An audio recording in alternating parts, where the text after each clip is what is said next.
नमस्कार, मैं देव कुमार एक बार फिर आपका स्वागत करता हूं प्रोग्रेस पोस्ट पर। इस चैनल में आपको विभिन्न विषयों पर अनोखे और गहरे दृष्टिकोण मिलेंगे। पोस्ट को अंत तक देखिए और कमेंट बॉक्स में अपनी राय भी बताइए।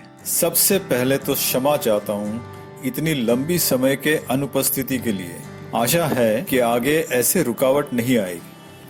हमारा आज का विषय है, क्या वामपंथी विचारधारा जानना और समझना हमारे देश के आम जनता के लिए जरूरी है। साथ साथ हमें ये भी देखना है कि ये वामपंथी विचारधारा आखिर है क्या जो देश और समाज को ध्वंस करने पर तुला हुआ है। आखिर चाहता क्या ये लोग। मुसलमानों का तो लक्ष्य अब बहुत लोगों समझने लगे हैं। उनको कयामत का प्रतीक्षा है और ये कयामत तब तक नहीं आ सकता जब तक पूरी दुनिया में एक भी काफिर बचा हो। और इसी कारण से ये दूसरे समाज के लोगों को मुसलमान बनाने के चक्कर में पागल हुए जा रहे हैं। मुसलमानों का तो जीवन दर्शन का एक आइडिया हमें मिल गया है, पर इन वामपंथियों का क्या उपलक्ष्य है। इन्होंने तो जो भी राजतंत्र और समाजतंत्र का गठन किया था वो तो ध्वस्त हो गया है। बस चीन, वियतनाम, नॉर्थ कोरिया और क्यूबा जैसे मुट्ठी भर देशों में तानाशाही के सहारे राजतंत्र और समाजतंत्र को दबा के रखे हुए हैं, जबकि अर्थव्यवस्था को खुली मंडी वाली व्यवस्था के अनुसार चला रहे हैं। ये तो ना इधर का ना उधर का है और इस व्यवस्था की कमियां एक समय के बाद सामने आ जाते हैं, जैसे इन सभी देशों में आजकल दिख रहा है। तो क्या इनके सब ऊंची घोषणाएं, जहां ये गरीब, मजदूर और किसानों के कल्याण करके समाज में समानता लाने की बातें करते हैं, ये सब एक सुनियोजित ढकोसला है? लग तो ऐसा ही रहा है, क्योंकि ये नारे तो लगाते हैं ये सब घोषणाओं का, लेकिन करते कुछ और ही है। समस्या ये है कि इनका कहना कुछ और करना कुछ कोई एक सामान्य अपवाद नहीं है, बल्कि एक बहुत बड़ा साजिश और षड्यंत्र है। वामपंथी इस काम को अंजाम दे रहे हैं एक गंदे और निचले स्तर की कूटनीति के अनुसार, और इनका उपलक्ष्य है देश में अस्थिरता और अनिश्चयता फैलाने का, जिससे भारत का राष्ट्रीय व सामाजिक एकता और अखंडता डगमगा जाए। आप इस बात से तो सहमत होंगे कि देश और समाज के शुभ चिंतक ऐसा कभी चाहेगा नहीं, पर यदि आप देश के अधिकतर विपक्ष दलों की गतिविधि और बयान सुने हैं तो आपको लगेगा कि ये देश और समाज में अस्थिरता और अनिश्चयता फैलाना चाहते हैं। बहुत लोग कहेंगे कि इसमें नया क्या है। बिल्कुल सही बात है, पर इन दलों का ऐसा विषैली विचार और बयान और इनके प्रवक्ताओं के कुतर्क और निरर्थक बातें हमारे मीडिया चैनलों में इतनी अधिक समय तक क्यों दिखाया जा रहा है। इस कारण से इन विपक्षियों के ऐसे विषैली विचार और बयान और इनके प्रवक्ताओं के कुतर्क और निरर्थक बातें एक प्रकार से जनता के एक वर्ग में एक आम अवधारणा बनाता चला जा रहा है। इसका परिणाम ये हुआ कि इन विपक्षियों का कुछ राज्यों में जीत हुई और सरकार बने, और 2024 आम चुनाव में भी अधिक संख्या में लोकसभा सीटें आए।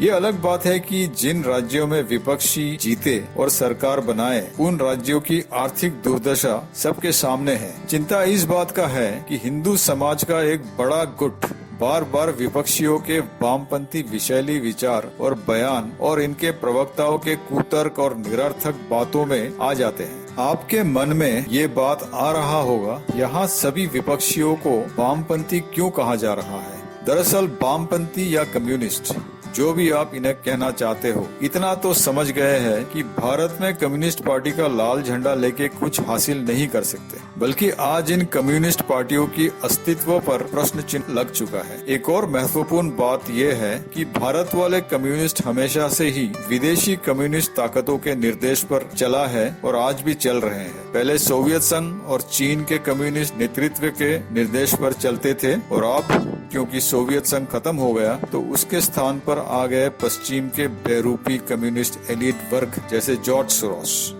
चीनी सहायता और निर्देश अभी भी आ रहे हैं इनको पहले से अधिक मात्रा में। ये विदेशी कम्युनिस्ट ताकतें भारतीय कम्युनिस्टों को निर्देश कुछ ऐसे देते हैं, धीरे धीरे राजनीतिक दलों में घुसो और उनका विचारधारा को बदलो। अब ये एक विषैली वृक्ष है जिसे चीन और सोरोस जैसे लोग खाद और पानी देते हैं। आज भारत के लगभग पूरे विपक्ष इस विषैली वृक्ष के छत्र छाया में आ गए हैं और इसका परिणाम आपको स्पष्ट रूप से इनकी विषैली विचार और बयानों में मिलेगा। तो क्या ये कम्युनिस्ट भाजपा में भी घुसने में सफल हुए हैं? ये मानना बेवकूफी होगी कि भाजपा में ऐसे कम्युनिस्ट घुसपैठिए बिल्कुल नहीं है। ये भी वाजपेयी और LK आडवाणी के कार्यकाल में एक ऐसा सैंपल आया था भाजपा में, और वो था सुधींद्र कुलकर्णी, पर वो अधिक समय तक टिक नहीं पाया भाजपा के हिंदुत्ववादी इकोसिस्टम में और कुछ ही सालों में छोड़कर चले गए या फिर निकाल दिए गए। अपने कमेंट में इसकी पुष्टि अवश्य कीजिएगा। राजनीतिक दलों के अलावा कम्युनिस्ट घुसपैठिए सभी स्तर के शिक्षा संस्थानों, मीडिया, सरकारी विभाग और दफ्तर, अदालत, पुलिस और ऐसे बहुत से क्षेत्रों में घुस के अपना कोना पकड़ के बैठ गए हैं। जैसे चूहे घर में घुसते हैं और अगर आपने लापरवाही की तो द्रुत गति से वंश वृद्धि करके आपको अपने ही घर में बेहाल कर देते हैं, उसी प्रकार से कम्युनिस्ट घुसपैठिए भी आज भारत के बहुत से महत्वपूर्ण क्षेत्रों में घुसे हुए हैं। अब आप कैसे इनकी पहचान करेंगे? इनके तो हिंदू नाम होते हैं। ये कोई कठिन काम नहीं है, बस कुछ देर बात करते ही आपको पता चल जाएगा कि ये एक कम्युनिस्ट बेरूपी है। उसके बातों में आपको एक प्रकार का नफरत स्पष्ट रूप से सुनाई देगा, हिंदू समाज से जुड़ा हुआ रीत रिवाज, स्वाभिमान और देशभक्ति के लिए। और एक बात जो स्पष्ट रूप से सुनाई देगा वो है मुसलमानों के लिए उसका उदारता। ऐसे व्यक्ति अगर आपके सामने आ जाए तो समझ लेना कि ये कम्युनिस्ट कीड़ा है। उसको देश और समाज से कोई मतलब नहीं है और इन दोनों आदर्शों को क्षति पहुंचाने के लिए वो किसी भी हद तक जाएगा। जैसे मैंने शुरू में कहा था कि मुसलमानों का हुर्दंग तो आप सबको समझ में आ रहा है। उनको जल्द से जल्द कयामत चाहिए ताकि वो जल्द से जल्द जन्नत जा सके। पर ये कम्युनिस्टों का अंतिम इच्छा क्या है? कमेंट में अवश्य बताइएगा। तो दोस्तों, इस पोस्ट को यही विराम दे रहा हूँ। अगर पोस्ट को आपने यहाँ तक देखा है तो आशा करता हूँ कि ये पोस्ट आपको सूचनात्मक लगा है। जाने से पहले कृपया पोस्ट को लाइक और शेयर करें, और अगर आप चैनल को अब तक सब्सक्राइब नहीं किया है तो कृपया सब्सक्राइब भी कर लीजिए ताकि आने वाले पोस्ट का सूचना आपको समय पर मिल जाए। धन्यवाद।